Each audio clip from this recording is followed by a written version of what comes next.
This KFAN podcast is sponsored by Builders and Remodelers, exclusive Twin Cities provider of Elements Windows. Get the highest quality windows at unmatchable value. Visit buildersandremodelers.com for more details.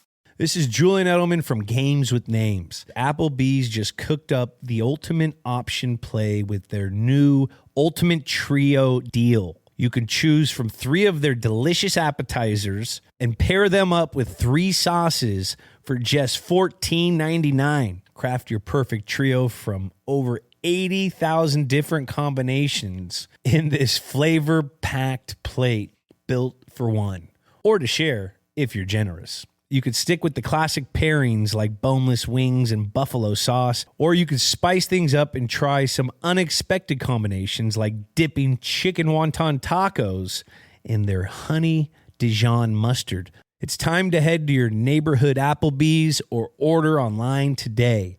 That's eating good in the neighborhood. Talk about stepping up. Bang! Bang! It's time to level up your game. Introducing the all-new ESPN app. All of ESPN, all in one place. Your home for the most live sports and the best championship moments. The electricity is palpable. Step up your game with no annual contract required.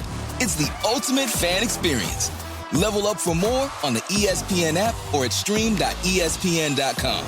Sign up now. This is Julian Edelman from Games with Names. Football is back. That means it's tailgate time, and this season the only meat I'm going to grill is Dietz and Watson. I'm loving the Black Angus Dietz dogs. They're flavor-packed, and you can tell they are made with the highest quality ingredients. Sundays just got a whole lot better. Visit DietzandWatson.com/the right way to learn more about the Dietz difference. If you missed us out of the State Fair, don't worry. You can shop all of our 2025 fair designs at the KFAN Pro Shop right now. And be on the lookout for brand new variations as well. Secure new KFAN swag today. KFAN.com/store, including but not limited to Wheel of Topics, It's JJ Season, Corn Sweat Survivor, Paul Your Hands Up, and more. KFAN.com/store.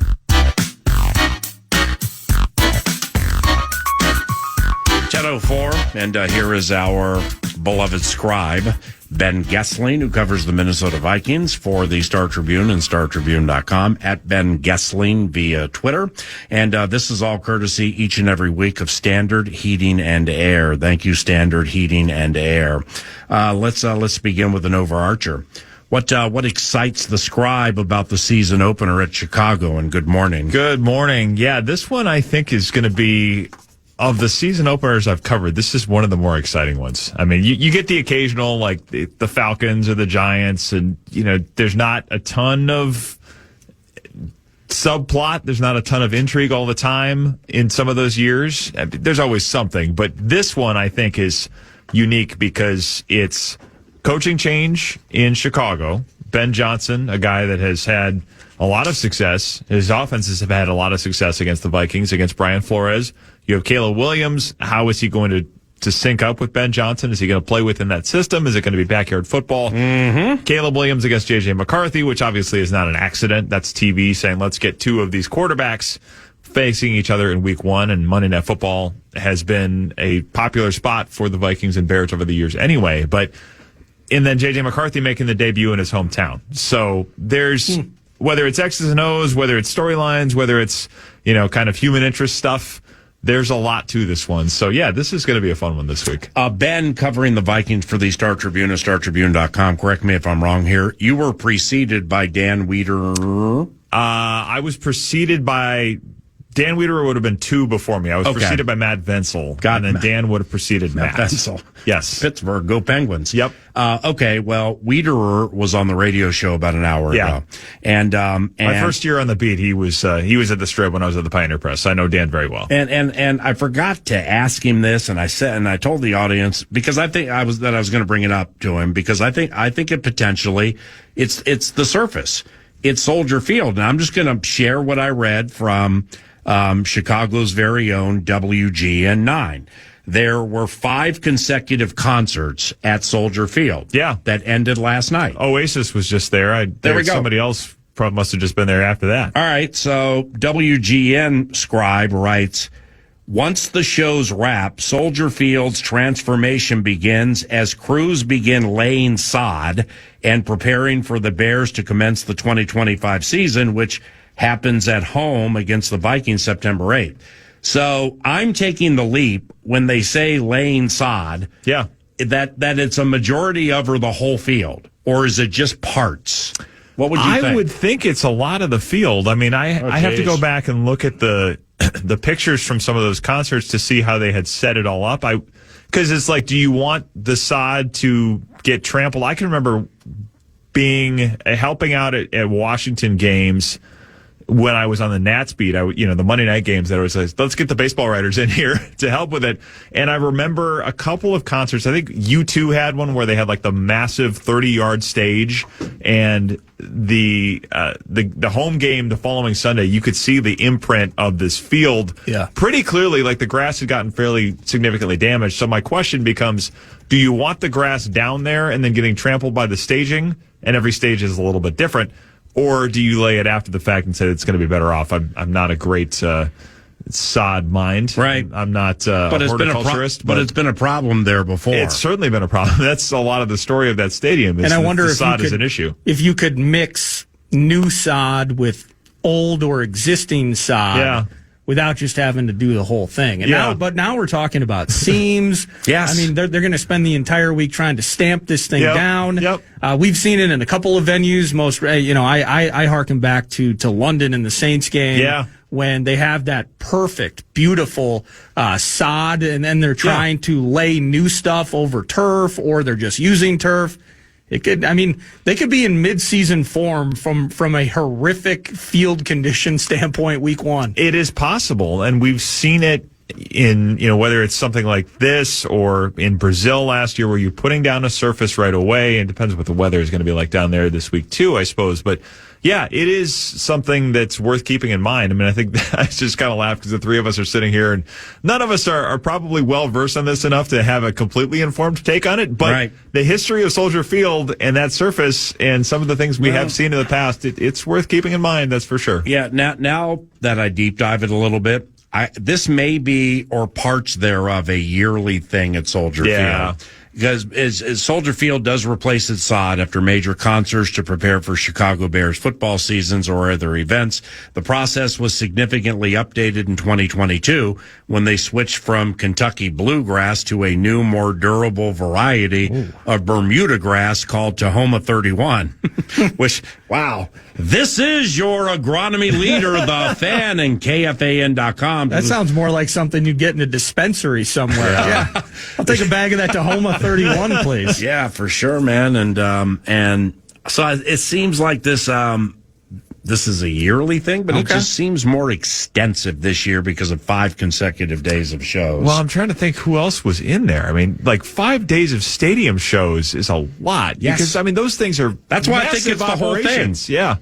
Yeah, I would think, maybe they put one on one end and one on the other. Mm-hmm. Yeah, I would think the whole thing is probably where I'd put my money too, because, that's a lot of wear and tear on that field if that's been what it's been the last few days. To the Vikings roster, take this wherever you want, but thoughts on the Vikings' health into the opener and whatever is transpiring with veteran safety Harrison Smith. Yeah, I think health-wise they'll be okay. I mean, I think Jalen Naylor, they've seemed optimistic about getting him ready for week one. And if you have him, you feel probably better about the wide receiver depth. As far as Harrison Smith goes, we'll see about week one. It's not something that's I expect to be terribly long-term. I think the fact that they didn't put him on an injured list, whether it's injured reserve or NFI or anything like that, I think tells you they expect him back relatively soon. I think it's a little bit of a wait and see for week one, but I don't expect that it's going to be something that we're talking about for weeks and weeks. What about the gink? Well, all good with the gink? I think so. I mean, I think they've been cautious with that, and we'll see an injury report later this week. But I think a lot of it has been caution with a lot of these veterans that they're going to need. I would expect that generally with them, the approach in the preseason is one of extreme caution. So even longer absences, it's typically more that they are mandating those than, hey, this guy's really injured and we need to do this for this reason. Jimmy Knutson, King of the Rubes, has texted yours truly regarding Fieldgate 2025 with pictures from Soldier Field. He went to that Oasis show. Yeah. And he's showing me the whole field's covered. And with 5 consecutive concerts, the whole field, I believe, was covered. Okay. For 2 of them. I don't know who they were except for Oasis. So this seems like, this probably will be full field reconstruction with Nordo's favorite strain, Tahoma 31.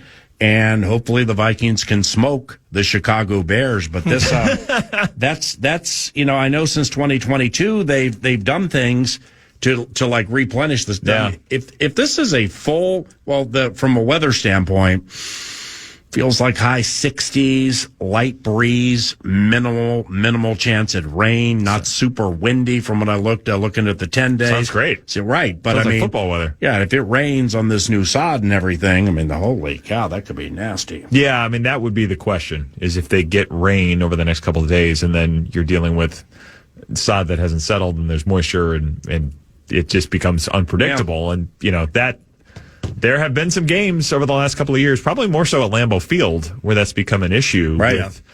With shifting weather conditions and do they wear 7-stud cleats or not. And I'm sure we'll probably see a little bit of that this week in terms of whether you pack them. I'm sure players will pack them. Players do not enjoy wearing those things, but I think for Soldier Field and Lambeau Field, typically you get the reminders from the equipment people. Hey, pack your 7 studs. At least make sure you have them in case you need them. Good times on the health front. Throws. It feels like I can say Christian Darrisaw is my starting left tackle. At one point, that was kind of up in the air, and we want all these guys to be healthy, the Gink and Harry and everybody. But the idea that Justin School, we were kind of at one point planning what would that look like for 3 to 5 games or something like that. We're going to see 71 in the mix.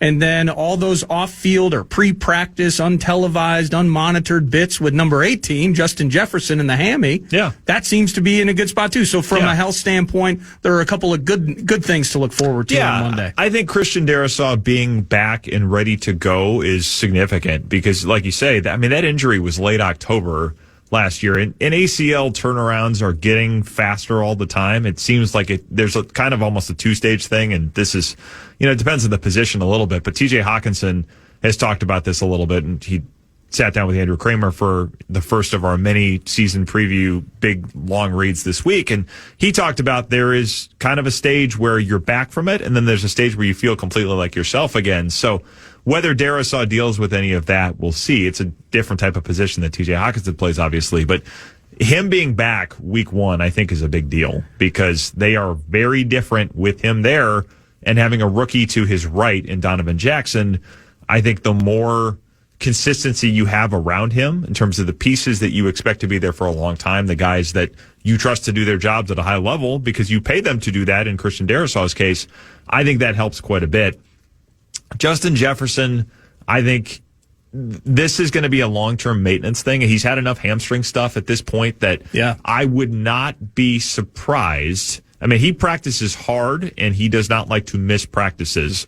I wonder if they will mitigate any of that. So if there are weeks coming up where you see that he was limited in a practice and he shows up with a hamstring, I don't know that will mean that there's anything new. I don't know that that's going to happen, but just kind of putting pieces together, it wouldn't shock me if there are weeks where they say, hey, we got to pull this back just a little from a maintenance perspective because you don't want those things to become regular issues. We're going to see him continue to get stretched out. I imagine there will be a lot of practices where during the brief open period for the media, it'll be, okay, where is he? And he's inside getting stretched out, or he's maybe outside in kind of the side tent they have doing some of those things. I would expect this is going to be something they continue to keep a pretty close eye on because hamstrings seem like they are a consistent enough issue for him at this point that I think they're going to treat it with quite a bit of attention. A lot of excitement around Adam Thielen returning to the team and depth of wide receivers. And you mentioned it, Jalen Naylor, we want to see that cat healthy, right? Yeah. And so that's been a question for him over the years. Absolutely. And now with the hand thing and getting jammed and it's week to week, but there's some optimism in the mix. Dig that. But specifically with Thielen, the connection to Minnesota and all of that aside, strictly from an offensive standpoint, a lot of familiarity, certainly. Yeah. But in the same sense, coming back after 2 years away, what would be your 10,000-foot view expectations in an opener for an Adam Thielen to not only endear himself, but find some productivity on the field? Yeah, I would not be surprised if he starts. I mean, just knowing the questions about Naylor and Thielen having quite a bit of familiarity with the offense, I will be curious to see what that role looks like, because I think he's probably more, and he was morphing into this anyway, he's probably more of the guy that, hey, on 3rd and 8, we need an underneath completion that gets us 9-10 yards and a new set of downs. He's probably more that than the deep threat that we saw from him earlier in his career, and he was that early in his career in Minnesota. I think he's probably a little more of the safety blanket for J.J. McCarthy a little bit, and probably a good red zone target, because his red zone numbers in his last few years with Kirk Cousins, he had, I think, more touchdowns in the red zone than anybody in the NFL other than Devontae Adams and Travis Kelce. Yeah. So that 2-year stretch where it was 21 or 22 out of his 24 were in the red area. Yes. Yeah, he was very good. And, I remember talking to him about that, and he would say, well, it's not that different than the rest of it, but, then you get into it a little bit. Well, there's the spaces are tighter, trying to find where you need to be, understanding how to get yourself open in the red zone. There is a little bit more to that. So I think if you have somebody like that with J.J. McCarthy, and the other piece of it is they've worked out together the last couple of years. Yeah. And Thielen talking about that last week, he said, we weren't just playing catch. And he said sometimes when you work out with quarterbacks, it can just turn into playing catch. But McCarthy, there was a little more of, okay, this is where I want this route depth in our offense. How does this help you with what you're doing with Carolina? So there's a little more intentionality to it. So McCarthy was recruiting him months ago. It seems like there's a little bit of, just in case we ever need to call back on this, it's nice that we had it. So, yeah, I think, that can't hurt just to have a little bit of rapport and a little bit of timing. It's not, pads with defensive backs pressing Adam Thielen, but it can't hurt, I don't think. How much better can the Bears be under this new leadership?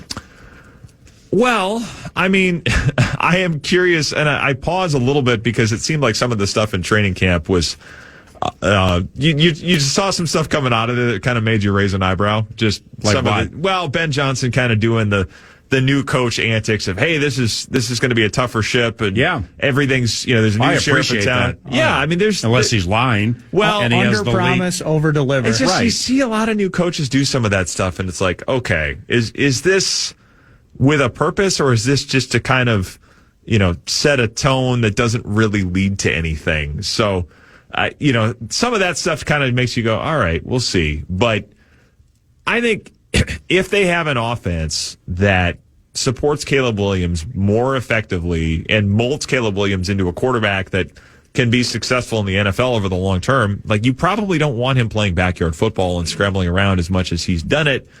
You want to use that, but you want to use it probably within a system. If they can get him kind of harnessing his talent and playing well in that system, I think they can be quite a bit better. I like what they did on the offensive line, but I think some of it will come down to how much of this does Caleb Williams take and run with it. I think a lot of this depends on him, and what we say about Ben Johnson ultimately will be related to what Caleb Williams does about it. And the willy-nilly approach that generally speaking is not planned, where it's quarterbacks or whomever going off schedule. Yeah. Because the defense has a right to trick you too. Yep. And that happens quite frequently in every single NFL game played every single season. McCarthy off schedule. I'm thinking that we're going to like that. Yeah. I'm thinking that they're going to set things up because, these guys here are just so smart. And there are a lot of people around the league who are smart. But, you know how they operate, man. The tentacles to here's the play. Here are the 5 or whatever bits off of it. And then, by the way, because we're on this hash mark, at this down and distance, at this part of the field, if A, B, and C are covered and you've used the third option, when you get out and go off schedule, go that way. Yeah. I mean, don't you just think they do things like that? No doubt. I mean, that's a lot to process, but it has to happen that way. Yeah, there is that level of detail in it because it's planning for the third adjustment that a defense makes and how do they still have an answer for it. I think that level of detail, we've seen it with, I can remember back to when Kevin O'Connell was saying, let's go no huddle with Josh Dobbs. So I can give him as much of that information before the headset goes off 15 seconds before the snap as I can. They don't have to do that with J.J. McCarthy because they've had more time, certainly. But yes, there is that level of let's build in the escape hatch or let's build in the answers for a couple of other things that other offensive coordinators, other play callers may not be thinking that far down the ladder. McCarthy can't be scared to go off schedule. Nope. So, yeah, you're new. Yeah, you're 22. Yes, there are veterans on the other side with a well-respected coordinator for try number one. Yeah. But I don't think he's going to come into it scared that if it all works out that way and they say go here, but it's not open, and if it's not open, it's best to go here off schedule, and I didn't do it the right way, that, he's going to be yelled at in a way where he feels like, wow, holy cow, I might be a snap from Carson jumping in here, Well, they certainly had plenty of work during training camp of going off schedule because that defense made him do it a lot. Right. So I do think we saw moments where he tried some things and it's like, okay, that probably wasn't the smartest decision, but he talked a lot about the process after the play was going back to Kevin O'Connell, going back to Josh McCown. Okay, what were you thinking here? Here's what happened. Let's analyze it. Let's kind of use it as a teaching moment. I think the fact that he got as much of that as he did in training camp means that if he needs to play off schedule, it won't be new because that defense was making him do that quite a bit where, hey, I wanted to go here, but the pressure came from over here and now I've got to get going and I've got to make a play on my feet and make some decisions on my feet. I think a lot of that practice has happened because this defense plays the way it does. So we'll see how that translates into a game, but I would imagine if they're talking about time on task, J.J. McCarthy's had a fair amount of time with that particular task in this training camp. Doesn't it feel like if you're the Bears right now, Ben Johnson, Dennis Allen, and even the fan base, the people talking about it in Chi-Town, man, this is the perfect time to get J.J. McCarthy. It's under the bright lights. It's in our house.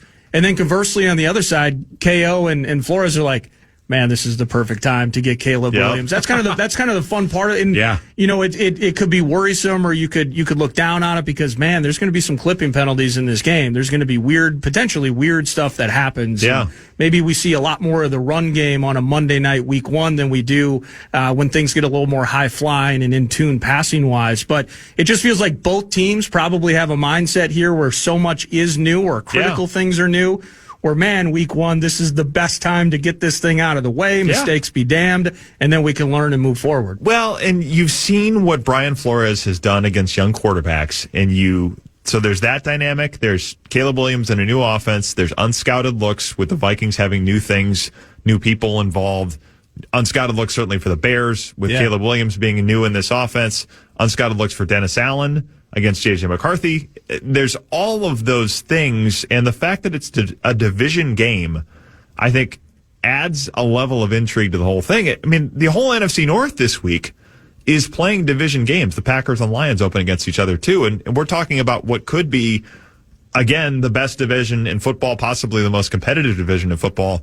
You have high-stakes games coming out of the gate for all four teams in this division. It is going to be really interesting to watch because the Lions have a lot that's new. The Packers have Micah Parsons, probably, if all of the stuff with the vertebrae is ready to go. But, yeah, it is going to be a very fascinating weekend. I think this division is one of the best in football, just in terms of intrigue and storylines and all of those things. The first week of the season does not disappoint in that regard. Ben Goessling, Star Tribune. Thank you, Standard Heating and Air. When we return, we head into the second half of the 9 to noon presentation from Twin Cities Orthopedics Performance Center and the TCO radio studio as part of the Vikings Entertainment Network. Walking you up to Kevin O'Connell joining us today and each and every Tuesday at 11 a.m. During the 9 to noon presentation. And next for Ben, what does he expect the reps to look like split between Aaron Jones and Jordan Mason, and much more. You're listening to 9. Life moves fast. A new home, a new baby, a new chapter. But without an estate plan, your future's still vulnerable. With Trust and Will, you can name guardians, start a trust, create healthcare directives, and more. All online in about an hour. It's attorney-designed, state-specific, and built to protect what you love. Plans start at just $199, and every plan is safe, secure, and kept completely private.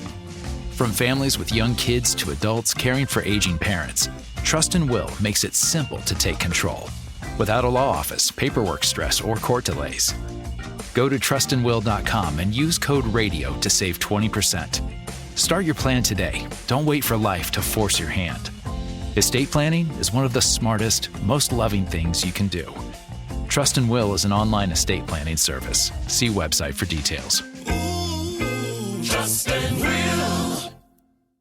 This is Julian Edelman from Games with Names. Anyone else feeling hungry? Because Applebee's just cooked up the ultimate option play with their new Ultimate Trio deal. You can choose from 3 of their delicious appetizers and pair them up with 3 sauces for just $14.99. Craft your perfect trio from over 80,000 different combinations in this flavor-packed plate built for one, or to share if you're generous. You could stick with the classic pairings like boneless wings and buffalo sauce, mozzarella sticks and marinara, or brew pub pretzels with white cheddar beer cheese.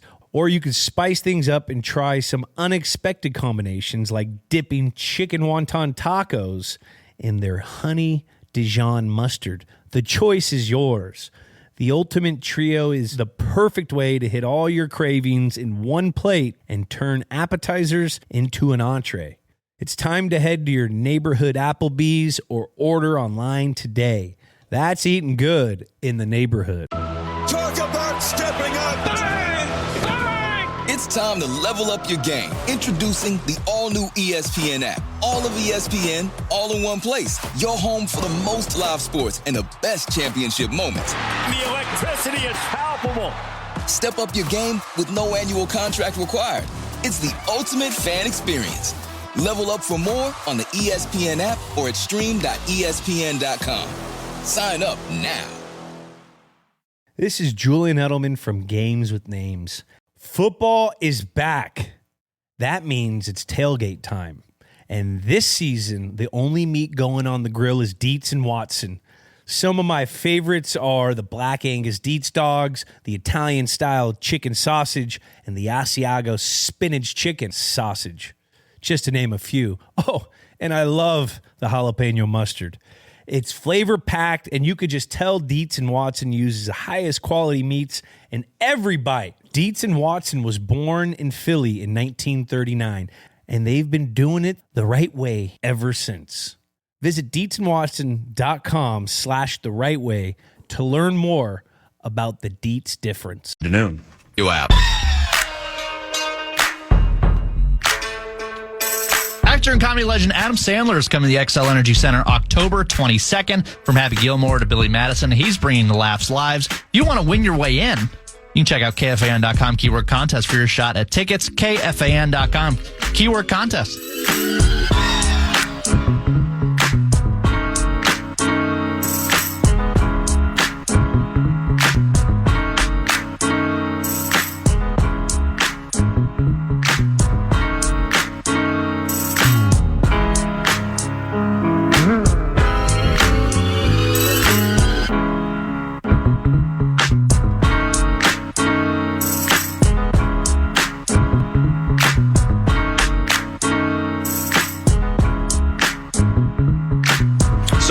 What do you expect the reps to look like with Aaron Jones and Jordan Mason? I would say specifically with Chicago, but that could be the 2 or 3 game template. And good morning. Good morning. Yeah, it's going to be interesting on that one. Actually, it's funny. I had somebody call me from somebody in the league call me yesterday that was doing a fantasy. Well, it was an agent. And how is Roger Goodell? Yeah, it was not Roger, but how is Ray Harrison? It was not Ray Harrison either. Agent called me just to say, hey, what do you think? I'm doing a fantasy draft. What do you think, Aaron Jones, or how big is he going to be involved? And Barrett has a lot of time on his hands, doesn't he? Yeah, it was not him either. I would expect the way this goes is I think Aaron Jones is still the main guy, but I think Jordan Mason is going to be very involved. I think red zone, I think short yardage, and probably not just in those situations, but if you can get some of those carries on his plate and it's a little bit less wear and tear on Aaron Jones that way. Now, Aaron Jones has been very good in the red zone over the course of his career, so there's that question, how much do you involve him there? But I think some of those situations where it's more physical, it's inside the tackles, it's more contact on the run plays that you know is coming, heavier sets, that kind of stuff. I would expect to see Jordan Mason in those phases quite a bit. So there are those with an analytical bent in football, which I'm sure some of it meshes. Yeah. But I just, in the ultimate team game, like hockey, I just still am really warming up to some analytics that I hear about inside this building or other places about probability and stuff. But part of it that I heard in the offseason was Aaron Jones inside the 5-yard line rushing between the tackles. Yeah.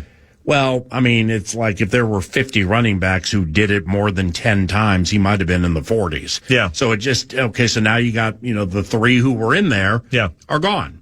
And the new 3 are bigger and supposedly, even though they're not going to run power running vertical pass all the time, they're designed to do that. Yep. So then Jordan Mason gets here and some of the things that I've heard or seen on social media is the absolute assumption is Mason bigger. Yeah. And Jones with the bad analytics inside the 5 with a previous iteration of an offensive line. Yeah. Well, this just has to be Jordan Mason with 10 to 15 touchdowns, most if not all between the 5. Yeah. I'm like, why? I mean, because Jones, well, he's running behind these beef eaters too. Yeah. So it is different. You see what I'm saying? I mean, if Jordan gets all of the love down there, I think it gets a little predictable. Yeah. Because he doesn't catch it much. Right. But I'm not, I think Aaron Jones is going to have a fair amount of touchdowns inside the 5-yard line this year. Yeah, it's a good point with the changes on the offensive line. And I can remember a lot of those years in Green Bay, Aaron Jones inside the red zone was really, really good. And, I think years where he scored 18 touchdowns, and a lot of those were, some of those sprints to the pylon, and he scored on one of those in the first game against the Giants last year. But he has done that type of work in the past. I just wonder if they will try to take some of that off of him so that you keep him a little fresher at age 30. But to your point, if you're doing that all the time, it does become very predictable. So I think the fact that that's now Jackson and Kelly and Fries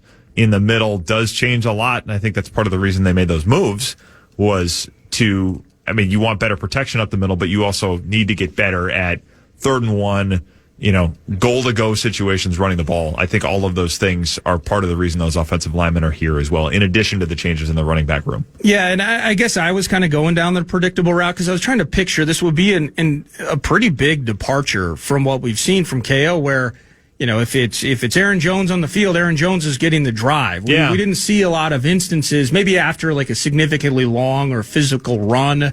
You might see a Chandler or somebody come in for a blow, or Cam Akers, the 2 years now that we picked him up. Shocking it wasn't a third. Not yet. Well, yeah, it's still early. That's a very good point. But kind of the idea of, the flexibility in those spots maybe actually does start with the offensive line, not just the fact that Jordan Mason is here. Yeah. Because the tell, if any time it's 3rd and short, Jordan Mason rolls up. Now, there are some tricks maybe you can build off of that. Right. But it can't just be square hole, square peg, and just in this spot, he's always going to play. They're both going to have to do both. Yeah, I think that's right. And Jordan Mason has shown that he's capable of being a 20 carry a game running back too. So if there are days where it's more his day, he did that against the Vikings last year in week 2 with the 49ers. 100 and a score. Yeah.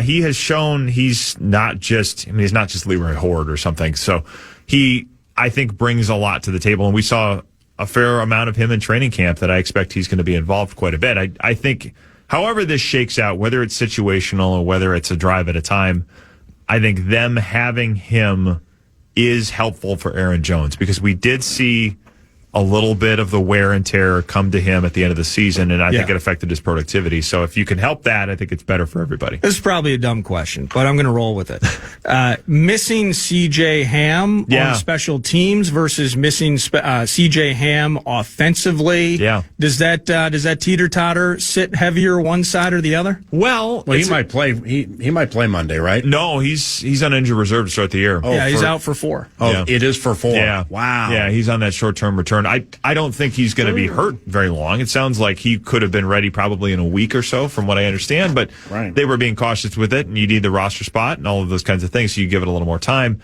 Yeah, it's a good question because I think if they want to play heavier personnel, he's in there, and he's been a third down back at times because he's a good pass protector. So I think losing him offensively is significant. He also plays a lot of roles on special teams. So if I were to pick one or the other, I'd probably say special teams because I think he's still... When he's been a captain, he does everything. Yeah, and he's been in a lot of those phases, and I think is involved there to quite a degree that may exceed even what he does at fullback, depending on the personnel week and how they want to use things. But he is somebody they want to use on offense in a number of different phases. So, yeah, I think that is one of those, as you look at people they're missing at the beginning of the season, that matters more than people might realize. Yeah, and suddenly, instead of CJ, it's like a Xavier Scott or a Ty Chandler as an up back and a 2. I mean, it seems so minor, but that just popped in my head. I'm like, kind of miss CJ. Yeah, that's a good point. Well, it just adds to the new. Yeah. Into the new, which is the first game. Quarterback, no regular season snaps. Xavier Scott. I mean, I would imagine he'll be active. Yeah. Playing both your gunners, Felton and Thomas. Well, they're new at the spots for your team. Yeah. Punt and kick returner new. Second running back new.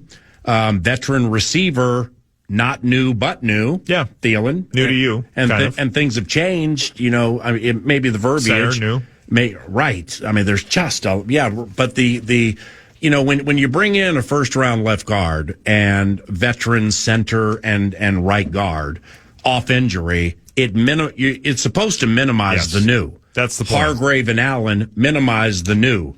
Okuda minimize the whole thing. Yeah. But it's when you have a first year guy from Maine and an undrafted guy from Indiana who might catch 5 punts. Yeah. And maybe some kicks. Yep. With people playing C.J. Ham's role on special teams, I think that's a very, very interesting topic into the game. Yeah, we talk quarterbacks so much. It's like there could be moments where one little thing on special teams could change that game. What kind of season is T.J. Hawkinson sitting on?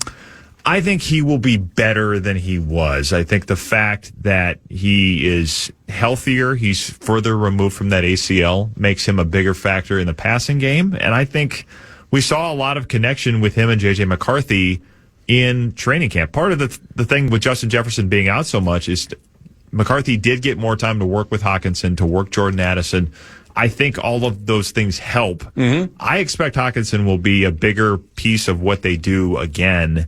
And, we've seen J.J. McCarthy with those tight ends at Michigan. He has worked well with tight ends in the past, and they've been big parts of offenses he's played in. I expect that probably continues here. You, my friend, are fantastic. Thanks for making the trek out to Twin Cities Orthopedics Performance Center. Thank you, Standard Heating and Air, and we'll see you soon, okay? Sounds good. Thanks. The Scribe, Ben Goessling, at Ben Goessling via the X Machine. Follow him as 9 to noon does if you are so inclined. When we return, we're going to drop some more of those talkbacks we requested about 90 minutes ago, and that's going to walk us up to Kevin O'Connell, head coach of the Minnesota Vikings, joining 9 to noon about 15 minutes from now. Life moves fast. A new home, a new baby, a new chapter. But without an estate plan, your future's still vulnerable. With Trust and Will, you can name guardians, start a trust, create healthcare directives, and more. All online in about an hour. It's attorney-designed, state-specific, and built to protect what you love. Plans start at just $199, and every plan is safe, secure, and kept completely private. From families with young kids to adults caring for aging parents, Trust and Will makes it simple to take control, without a law office, paperwork stress, or court delays. Go to trustandwill.com and use code RADIO to save 20%. Start your plan today. Don't wait for life to force your hand. Estate planning is one of the smartest, most loving things you can do. Trust and Will is an online estate planning service. See website for details. Trust and Will. This is Julian Edelman from Games with Names. Anyone else feeling hungry? Because Applebee's just cooked up the ultimate option play with their new Ultimate Trio deal. You can choose from 3 of their delicious appetizers and pair them up with 3 sauces for just $14.99. Craft your perfect trio from over 80,000 different combinations in this flavor-packed plate built for one, or to share if you're generous. You could stick with the classic pairings like boneless wings and buffalo sauce, mozzarella sticks and marinara, or brew pub pretzels with white cheddar beer cheese, or you could spice things up and try some unexpected combinations like dipping chicken wonton tacos in their honey Dijon mustard. The choice is yours. The Ultimate Trio is the perfect way to hit all your cravings in one plate and turn appetizers into an entree. It's time to head to your neighborhood Applebee's or order online today. That's eating good in the neighborhood. Talk about stepping up.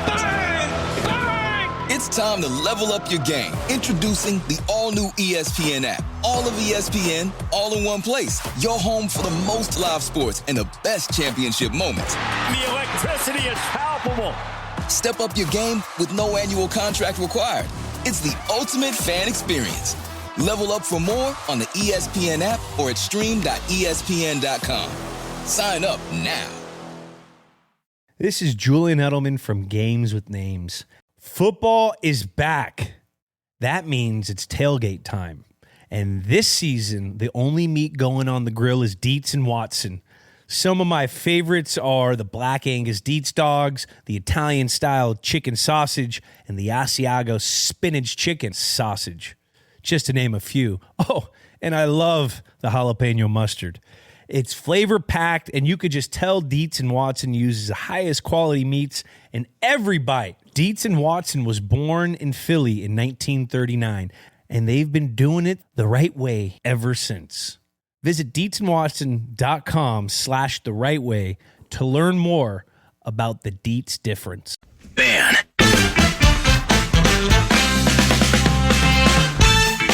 Vikings football is back. Tune in Monday as the Purple head to Chicago for a Monday night fight with the Bears. Pregame starts at 5. You can catch every touchdown, every sack, every game-changing play right here on the audio home for the Minnesota Vikings football, KFAN, and anywhere you go with the free iHeartRadio app. 10:50 in the neighborhood. The neighborhood is FM 100.3 KFAN. Your destination in said neighborhood is 9 to noon, which is at Twin Cities Orthopedics Performance Center. Eagerly awaiting head coach Kevin O'Connell, coaches the Minnesota Vikings. He'll be with us 10 to 15 minutes from now for an elongated chat we call X's and O's each and every Tuesday. Nordo produces. Brett Blakemore on the vibe and guiding the great ship Love Covenant from FM 100.3 KFAN, adjacent to Minneapolis. And I'm Paul Allen. We have some talkbacks to share, and here they are. Indeed, courtesy of the free iHeartRadio app, hitting that microphone, recording up to your best 30 seconds, send it in, I look at it, and we play some, including this one. Take 2 from Detroit Lakes. First off, expectation, Kevin O'Connell has got to run the ball. The reason we struggle in the deep red, 0 defenses respect our ability to run the ball. I'm even willing to take a couple L's to establish it, but they have to establish the run. Number 2, they have got to beat teams that they're supposed to beat, not in one score. I'm going to give you covenant claps for the first part of that talkback because yours truly asked for listeners, and I'm going to do the same thing tomorrow because we'll only have the opportunity to play maybe 4 or 5 today. Hardline expectations. All right, hardline expectations are required for teams that within their homes, like TCOPC, they believe they can win the Super Bowl. And when you take that narrative out to well-respected football minds or people in the game, they include the Minnesota Vikings in more than a handful, so like hands full of teams that can win the Super Bowl. So if you get people in the league looking at the roster and respecting the coach and not necessarily knowing what to expect with the quarterback, but they don't come into it like he's a cinch to be bad, well, that's all hard line. I mean, that all leads to elevating expectations and handling the faults or the things that transpire antithetical to the expectations in hardline fashion. What's next? PA and Nordo, Eric from Hastings. I've got the Vikings winning 9 games, finishing third in the division. I'm just not sold on JJ McCarthy. I don't not like him. I just haven't seen enough of him to say that he's going to be a top 10 quarterback. And I think we need a top 10 quarterback. Appreciate the talk back. And I, in my professional walks of life, I get peppered a lot for Vikings record predictions. And I generally settle in. Of course, I'm going to play straight from the heart. And honestly, is 10 is a minimum for me. Yeah. And not making the playoffs, and not having a lot of injuries and stuff like that. Well, that's complete. That would be unacceptable. But 10 is a baseline for me. I don't know if it could be a 12-ish, a 14-ish, or whatever. I'm not offended when people put the team on 9 wins. They generally, if not always, do beat the teams they're supposed to beat. But with McCarthy, it would be more long form, and that's talk back, not talk with. The beauty of talk with, like 800-320-5326, is you can go back and forth, and somebody can explain what their concerns would be with the 22-year-old who's never taken a regular season snap. And generally speaking, the first place people go, and I think it's fair, is he was not called upon to throw the ball a lot at Michigan. Now on third downs, very big third downs, he threw it and he generally came through. I think those are fair. I think that's fair analysis until Kelly snaps it to McCarthy on 3rd and 6. And he hits Thielen on a shallow cross, and it goes for 15, and he threw him open and caught him in stride. Well, there's step number 1. Yeah. The whole thing's fascinating, man. Got one more? Yeah, I do. Absolutely. Here, and I didn't get a lot of hard-line ones, but a couple of questions. They've been good. Let's roll with this on the defense. Appreciate you. Vikings guy here. Question: what do you think we'll do, if anything, at cornerback? That's the one position that still leaves me a little spooked. As far as what if we get an injury, could be a problem. Just want to kind of get your take on that. Do you think? Yeah, appreciate that. And sorry, that was a little tough to hear. It's a common question when we open Vikings talkbacks, and generally speaking, 9 to noon does not come at 2 ways. We come at it from faith over fear 10 of 10 times. So we don't come at it from a concerns first. I mean, if I'm going to spend 9 segments, like with no guests and completely talking about Vikings football, I'm going to amplify what's good and what I think other teams can't stop before I'm going to worry about injuries. But it is fair that injuries do happen in a violent game. So speaking of cornerbacks, we have a Jeff Okudah question and some pass rush commentary in the Kevin O'Connell conversation, which takes place around the corner. X's and O's on KFAN and 9 to noon commences with the head coach of the Minnesota Vikings when we return to TCOPC. Yeah, it's 9 to noon. This is Julian Edelman from Games with Names. Applebee's just cooked up the ultimate option play with their new Ultimate Trio deal. You can choose from 3 of their delicious appetizers and pair them up with 3 sauces for just $14.99. Craft your perfect trio from over 80,000 different combinations in this flavor-packed plate built for one, or to share if you're generous. You could stick with the classic pairings like boneless wings and buffalo sauce, or you could spice things up and try some unexpected combinations like dipping chicken wonton tacos in their honey Dijon mustard. It's time to head to your neighborhood Applebee's or order online today.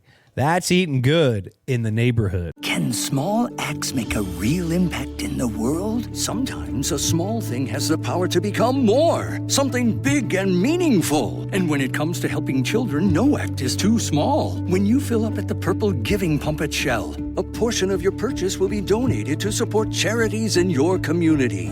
The Giving Pump. Easy to stop, easy to donate. From 9/1/25 to 10/31/25, participating Shell stations will donate a minimum of 1 cent per gallon of the fuel pump from the Giving Pump or a minimum donation of $300. Untold Stories, Life with a Severe Autoimmune Condition, a production from Ruby Studio, in partnership with Argenix, is back with Season 4.